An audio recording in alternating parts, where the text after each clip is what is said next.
Entonces el día de hoy vamos a abrir nuestros corazones porque vamos a ver un tema muy interesante. Y antes de pasar a ello, vamos a abrir nuestras Biblias en Santiago capítulo 5, del verso 13 al 16. Santiago capítulo 5, del verso 13 al 16. Y la lectura la vamos a hacer de la siguiente manera. Yo leo el primer versículo, ustedes el segundo y nos unimos todos en el 16.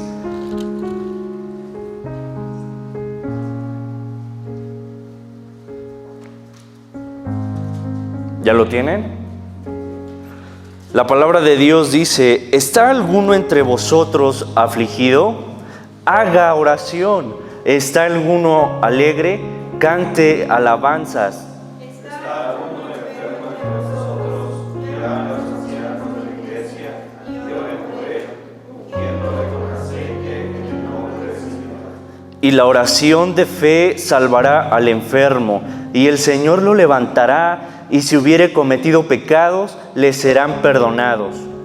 Confesaos vuestras ofensas unos a otros, y orad unos por otros para que seáis sanados. La oración eficaz del justo puede mucho. Oramos. Señor, gracias te damos porque tú nos permites estar hoy aquí delante de tu presencia. Te pido, te ruego, Señor, que abras nuestros corazones, Padre, que los pongas atentos a escuchar tu palabra. Y, Señor, también te ruego que pongamos ello en práctica. Gracias te damos porque eres tan bueno y nos permites estar aquí. En tus manos pongo esto y te ruego que tu Espíritu Santo sea el que hable a través de mí, que no sea yo, Señor, porque tú sabes que tengo errores, soy imperfecto y más aún soy un vil pecador. Por eso te ruego que seas tú hablando a través de tu palabra. Pongo esto en tus manos en el nombre de Cristo Jesús. Amén. ¿Pueden sentarse?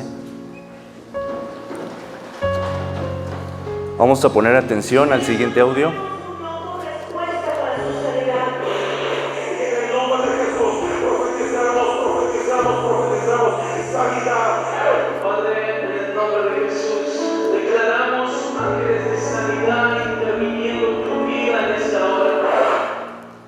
¿Cuántas veces hemos escuchado a pastores y hermanos orar de esta manera?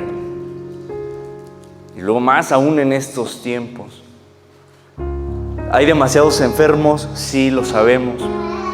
Y eso se toma como pretexto para hacer lejos la voluntad de Dios, nuestra voluntad, y eso es un error. Entonces, estamos sacando de contexto el texto bíblico y se agarran de aquí para poder hablar de ello. Sí han escuchado eso, ¿verdad? Inclusive en predicaciones, sí, el pastor sí, ya dice que sí. ¿Ustedes? No, ustedes no, ¿verdad? Ah, ya el hermano sí, muy bien. Entonces debemos tener cuidado en cómo hacemos nuestra oración y más aún en estos tiempos, pero también lo que escuchamos en internet, porque muchas veces escuchamos cosas que ni siquiera sabemos que están sacadas fuera del contexto bíblico y terminamos hablando de alguna manera herejías, es decir, aumentándole o quitándole a la palabra de Dios.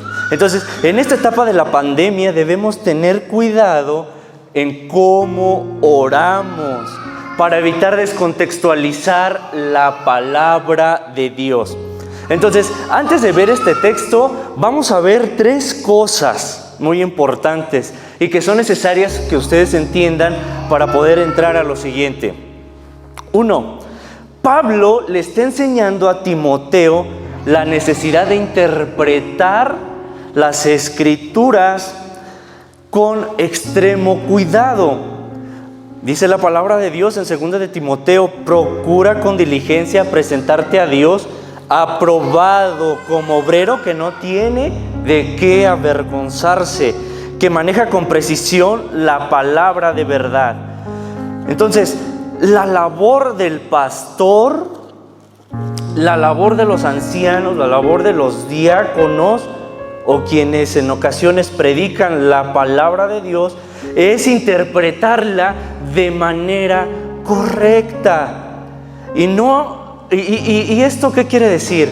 Que debemos tener en cuenta el texto sí que estamos leyendo, pero también todo el contexto o por qué el autor del libro se está refiriendo de esa manera y lo traemos a la actualidad.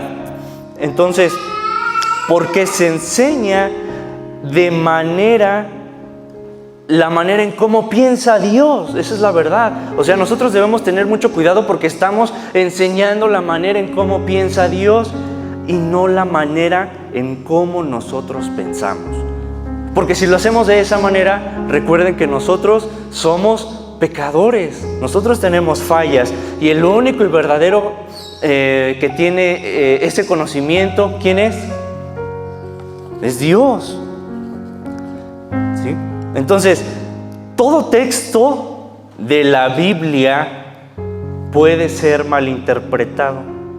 ¿Por qué? Porque lo leemos mal, porque entendemos menos de lo que dice el texto, o porque pensamos que probablemente el texto dice lo que yo creo y no es así. Esa es la 2. Y la 3, antes de empezar, dice: todos los textos muchas veces son mal interpretados porque estamos muy atentos a ciertas corrientes que escuchamos por fuera, ¿sí? Ya escucharon un pequeño retazo de cómo se ora por algunas partes de afuera. ¿Por qué? Porque está de moda el proclámalo y recíbelo, es decir, lo que yo diga se hará. Por ahí escuché a alguien: oye, la palabra tiene poder. ¿Es verdad eso? ¿O de quién es el poder? ¿De tu palabra o de Dios? Muy bien, el que tiene poder es Dios, no tú. Entonces, hoy vamos a ver, Dios es el que sana. Dios es el que sana. Entonces, número 1, Dios es el que decide y no tú. La palabra de Dios dice, ubíquense en el verso 13: ¿está alguno entre vosotros afligido? Haga oración. ¿Está alguno alegre? Cante alabanzas. Este pasaje muchas veces es mal usado para afirmar que el cristiano o los que decimos que tenemos a Cristo tenemos el poder para sanar en el nombre de Jesús cuando nosotros lo deseamos. Entonces, para evitar estos errores que muchos de nosotros tenemos, debemos preguntarnos ¿de qué está hablando este texto? Vamos a poner muy en cuenta lo siguiente. ¿Cuál es el tema principal que estamos observando aquí? La oración. En todo este pasaje que nosotros leímos, sí hay sanación, pero no es el tema principal. En cada uno de los versículos que estamos leyendo, el tema principal es la oración. Leemos entonces de nuevo los versos. En el verso 1 dice: haga oración. ¿Está alguno alegre? Cante alabanzas. Las alabanzas es un tipo de oración, ¿sí? Es una manera de orar cantando. Entonces, en el verso 14: ¿está alguno enfermo? Llame a los ancianos de la iglesia y oren. Oren, ahí está otra vez. En el 15: y la oración de fe salvará al enfermo. Entonces, la oración volvemos a encontrar ahí. En el 16 también lo volvemos a encontrar en la parte última. La oración del justo puede mucho. Entonces, ¿cuál es el tema principal de todo este texto? La oración. ¿Es la sanación? No. ¿Hay sanación? Sí, pero el tema principal es la oración. La oración se encuentra en cada uno de estos versículos. La oración se relaciona, vamos a ver en primera instancia, con el sufrimiento. ¿Cuántos de nosotros nos encontramos afligidos por ciertas situaciones que existen en el hogar? Porque mi familiar está enfermo, porque ahorita está en tribulación la familia, porque mi primo tiene COVID, porque mi hermano tiene COVID, porque mi tío tiene COVID, mi papá y demás. Estamos en una situación tremenda, pero la obligación de un cristiano: ¿está usted afligido? Haga oración. Y muchas veces no es para buscar la sanidad, sino para conllevar o aprender a sobrellevar esa aflicción que nosotros estamos teniendo. ¿Sí? Es un tema muy importante para Santiago, por eso lo está poniendo. Cuando está uno afligido, haga oración. La oración en medio del dolor expresa confianza en nuestro Señor Jesucristo. Pero muchas veces cuando estamos afligidos, empiezan los reclamos. Lejos de, en primer lugar, orar. ¿Por qué a mí? Empieza el por qué. Y cuando pasa eso, o cuando tenemos una necesidad muy importante, o que queremos que esto suceda a la manera de ya, empezamos a malinterpretar el texto y empezamos a orar de una manera errónea. ¿Pasamos tribulación? Sí. ¿Estamos esperando la sanación de un familiar? Sí, pero solo si Dios quiere. Porque todo es conforme a su voluntad. Su voluntad, ¿ven? La palabra su no está de adorno en la palabra de Dios. Cuando dice su voluntad, es la voluntad de Él, no la nuestra. Cuando en medio de la tribulación estamos orando, damos por hecho que cada uno de nuestros corazones está dependiendo del poder de nuestro Señor Jesucristo. Y yo puedo decir: no, pues yo lo tengo todo, no estoy pasando tribulación, estoy perfectamente. Pero no esperen a que pasen o estén en una situación así para que comencemos a estar orando delante de nuestro Señor Jesucristo. Ahora, cuando oramos en medio de la tribulación, recuerden, por ejemplo, a Job. Él oraba delante de Dios cuando estaba en tribulación. ¿Él qué perdió? ¿Qué más perdió? Posesiones. Perdió absolutamente todo. Si Job estuviera en estos momentos, en estos momentos de la historia, probablemente fuera un Bill Gates, ¿no? Con muchísimos autos y demás, tuviera de todo, y que de la noche a la mañana perdiera todo. O que si ustedes estuvieran en esa posición, probablemente se sentirían tristes y empezaran a olvidarse de la palabra de Dios. ¿Y qué hizo Job? Lejos de olvidarse de la palabra de Dios, estuvo aún más cerca de la palabra de Dios, estuvo aún más cerca de Jesús. Sé que es doloroso cuidar a tu familiar enfermo, sé que es desgastante, sé que de alguna manera ya necesitas un tiempo para ti, necesitas descansar un poco, pero recuerda que no solo tu familiar está sufriendo, todos entendemos que también tú estás en ese sufrimiento. ¿Y qué es lo que tienes que hacer? Orar. Si no puedes sobrellevar ese sufrimiento es porque no estás orando. La oración está diseñada para nutrir una relación entre tú y nuestro Señor Jesucristo. ¿Sí? Para eso está diseñada la oración, para que tengas una buena comunión con Dios.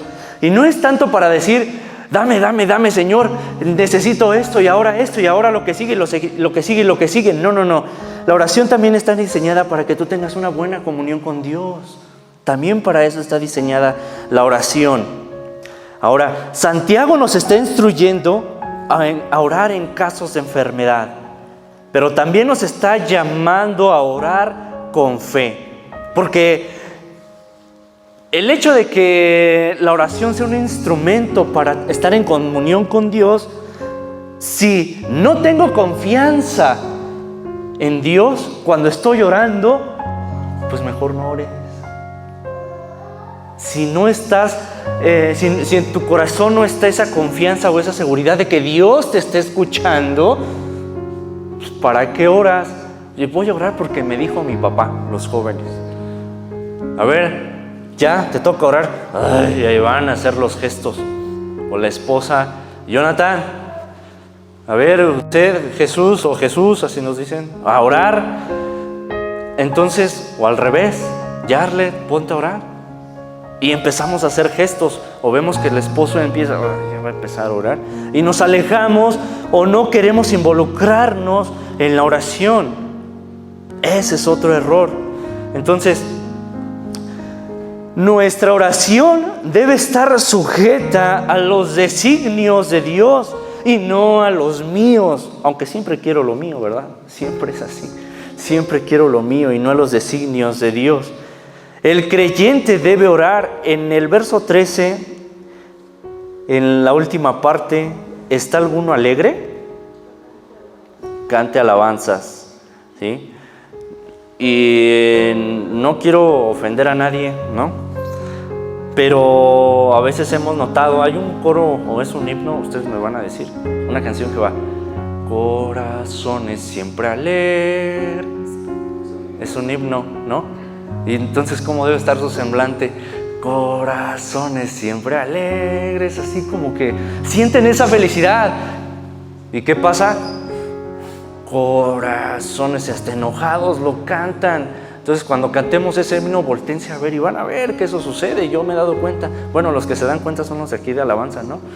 Corazones. Entonces todos están bien tristes, que lo que cantan se refleje en su semblante. Y cuando no se hace eso, es porque pues solo estamos cantando por cumplir la parte del culto, la parte del mensaje.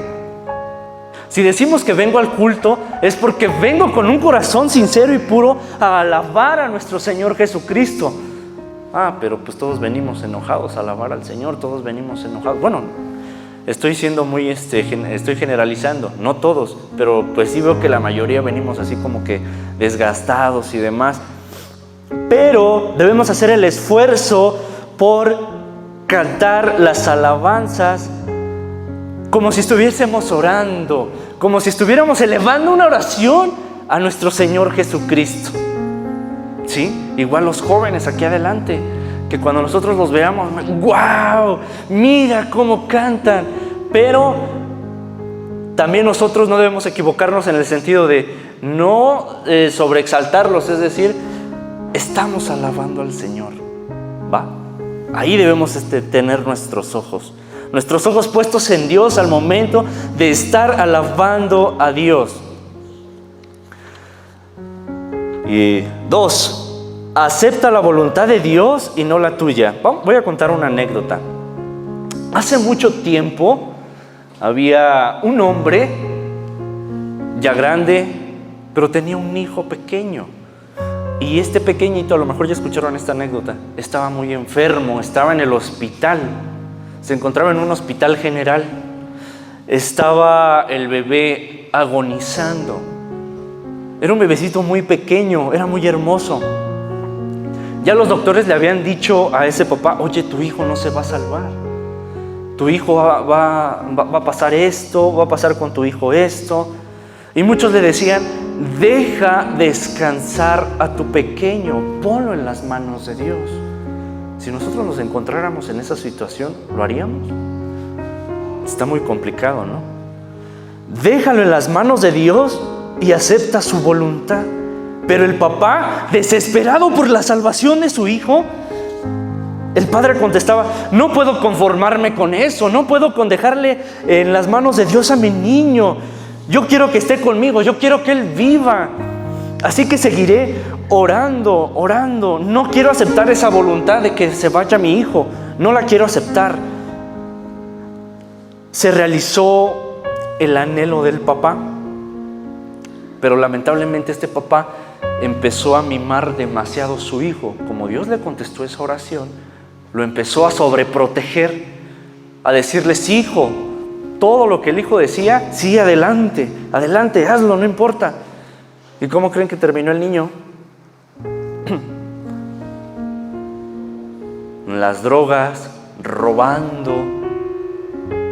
Terminó robando, cometiendo delitos y finalmente fue encarcelado y fue sentenciado a muerte. Cuando pasó esto, el papá recordó lo que le había pedido en oración a Dios a cada rato insistiendo, no aceptando su voluntad. Y recordó y se arrepintió diciendo: perdóname, Señor, por no haber aceptado tu voluntad. De otra manera, no hubiese sentido ese aguijón que yo tenía. Aunque muchas veces, no en todos los casos, es necesario ese aguijón. ¿Recuerdan el apóstol Pablo? Él estaba enfermo, aún no se sabe de qué, pero él quería ya quitarse esa enfermedad. ¿Y qué le dijo? Señor, bástate mi gracia. En ocasiones es necesario que tú pases por esa enfermedad, por esa situación, para que tú aprendas a depender de nuestro Señor Jesucristo y no del hermano. Porque ahorita vamos a pasar a lo siguiente. Dice la palabra de Dios en el verso 14, ahorita vamos a hablar de los ancianos. Dice: ¿está alguno enfermo entre vosotros? Llame a los ancianos de la iglesia y oren por él, ungiéndole con aceite en el nombre del Señor.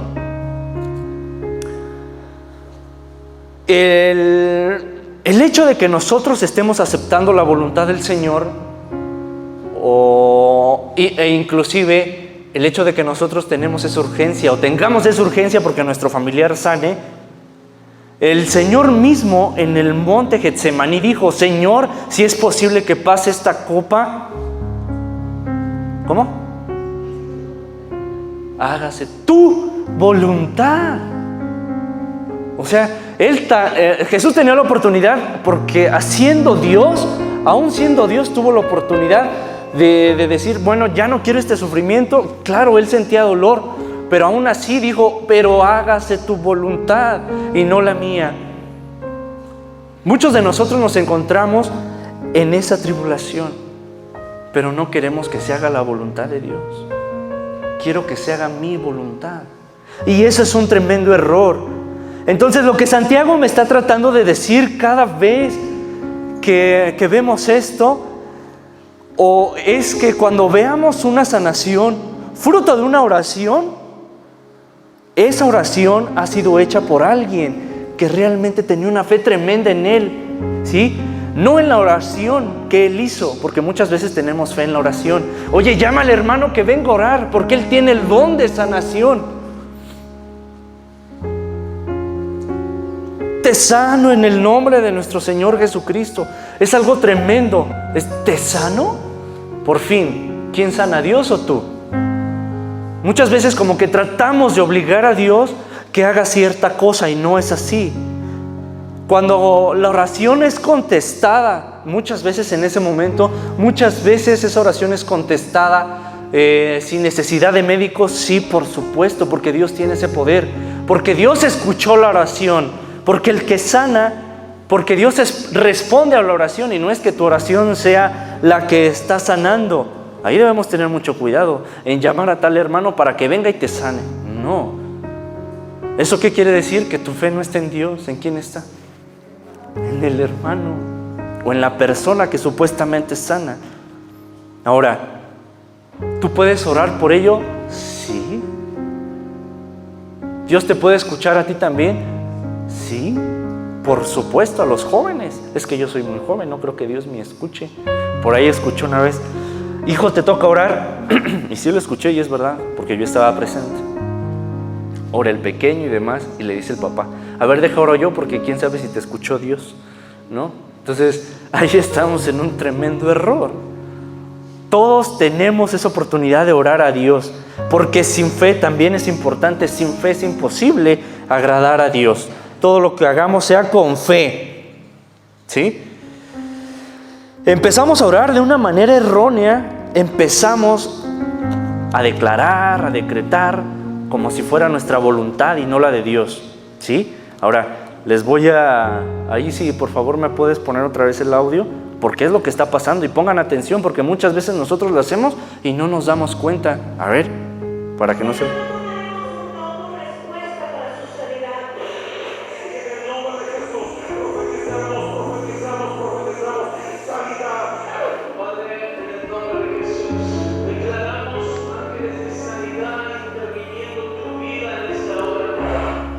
Y no vamos a aceptar un no por respuesta.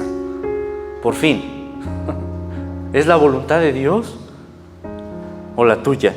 La oración de fe, eso sí es verdad. La oración de fe es aquella que cree en que Dios va a responder conforme a su voluntad. Nuestra obligación como cristianos es nunca dejar de orar, es ser constantes en oración. ¿Sí? El llamado de los ancianos a orar, en el verso 14, Dios reconoce la importancia de los pastores también y de los ancianos de la iglesia, de los ancianos inclusive, de aquellos que predican la palabra de Dios o los diáconos. Dios reconoce esa labor, ¿sí?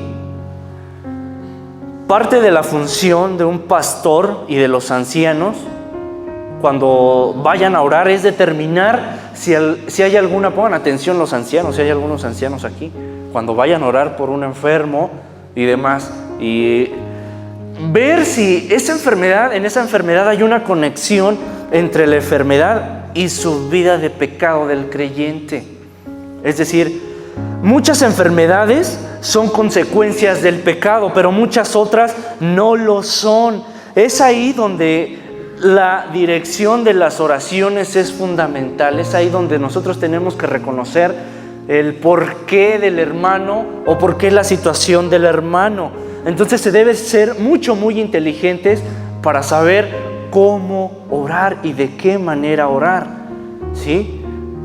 Muchas veces la consecuencia de la situación del hermano es porque realmente no ha tenido una conversión muy directa con el Señor, o no fue verdadera, o el pecado que ha cargado muy detrás, no se ha arrepentido y demás. Pero muchas otras veces es distinto. Muchas veces hay una enfermedad y hay que ayudar al hermano a sobrellevarla. Hay que ayudar al hermano a que pueda regresar al camino del Señor. En estas ocasiones de COVID, pues sí, vamos a tener que estar orando por los hermanos. Vamos a tener que a veces ir a su casa, no sé, orar desde afuera, no sé. El punto es de que muchas veces nos tenemos que hacer presentes, porque es necesario que el hermano vea que estamos cerca de él, teniendo su respectiva distancia, hablándole por teléfono. A lo mejor no puedo ir, pero le llamo. ¿Ven? Entonces, la importancia del pastor dentro de la iglesia, la importancia de los ancianos de la iglesia es muy importante, ¿sí? Y no lo sobreentendamos. Ahora vamos a ver lo siguiente. No porque en ellos, aquí el apóstol Santiago no quiere decir, llama a los ancianos de la iglesia para que sanen al enfermo. No, lo que el apóstol Santiago quiere decir es, llamen a los ancianos o llamen al pastor para que ore, para que nos ayude a interceder por nosotros y que se haga la voluntad de Dios. Si me sana o no, bueno, ya será decisión de Dios. No porque en ellos reside el poder, sino para poder identificar la manera correcta de orar. ¿Sí? Tal vez Dios está guiándonos a la oración por sanación, o por una oración para que Dios derrame de su gracia en la vida del hermano que está enfermo, para poder sobrellevar esa enfermedad por ambas cosas, o también por ambas cosas. Ahora, repito eso que acabo de decir hace un rato. ¿Podrían orar por sanación todos los creyentes?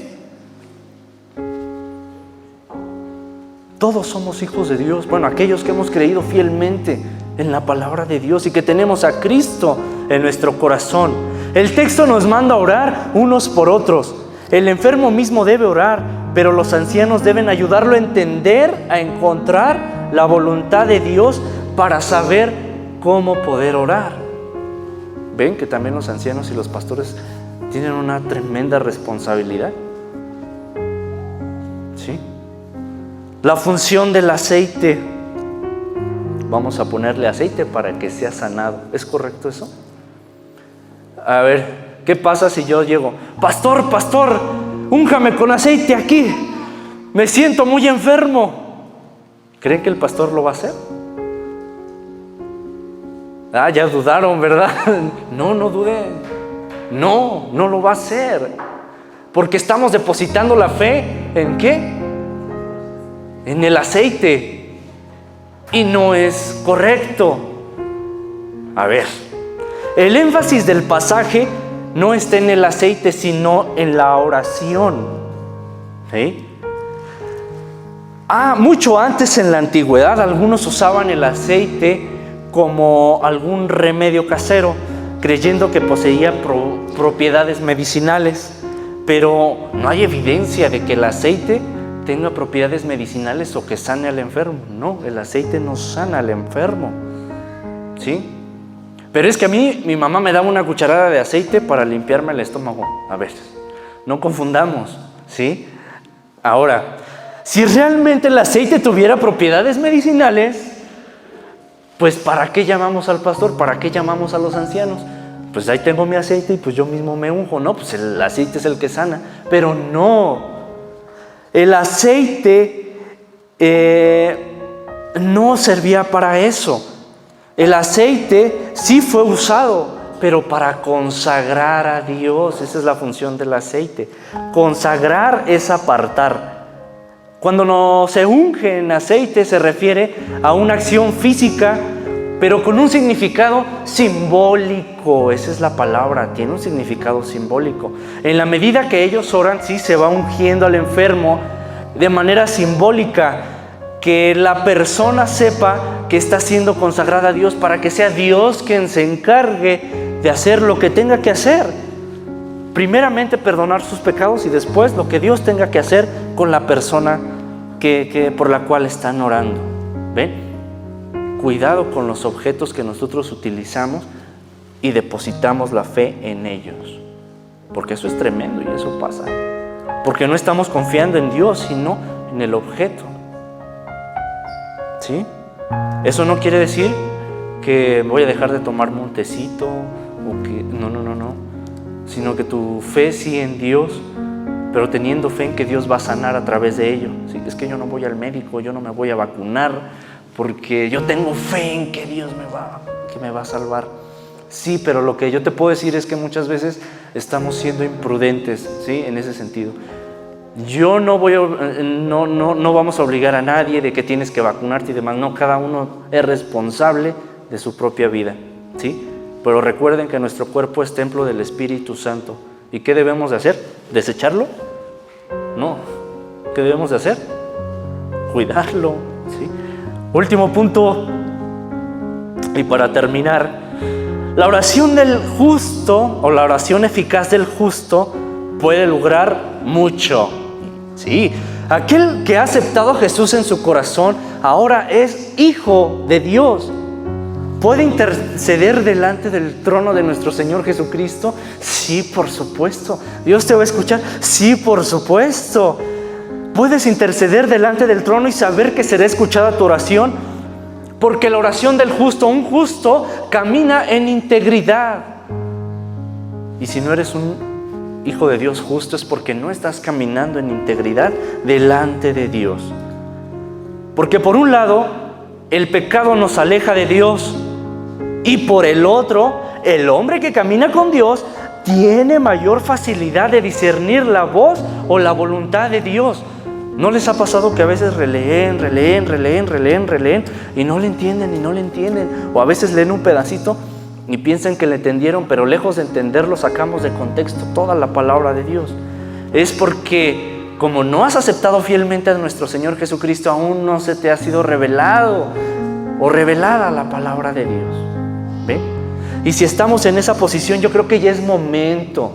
Estamos en una situación tremenda en la que es necesario poner nuestras vidas en las manos de nuestro Señor Jesucristo. Gracias al sacrificio de Él, tenemos la posibilidad de acercarnos con confianza al trono de gracia.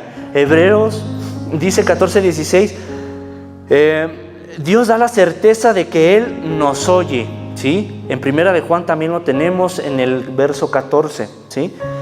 A la vez ese mismo sacrificio nos capacita para vivir nuestra vida en santidad y en justicia. La oración eficaz del justo puede lograr mucho. Si tu oración no está logrando mucho, es porque no andamos en integridad, no andamos conforme a la voluntad de Dios y sobre todo no andamos en santidad. O muchas veces andas en santidad y oras para sanación, pero realmente no es la voluntad de Dios. Entonces, aceptemos la voluntad de Dios en estos momentos. Muchas veces vamos a querer que suceda esto, pero si no es la voluntad de Dios, no nos aferremos.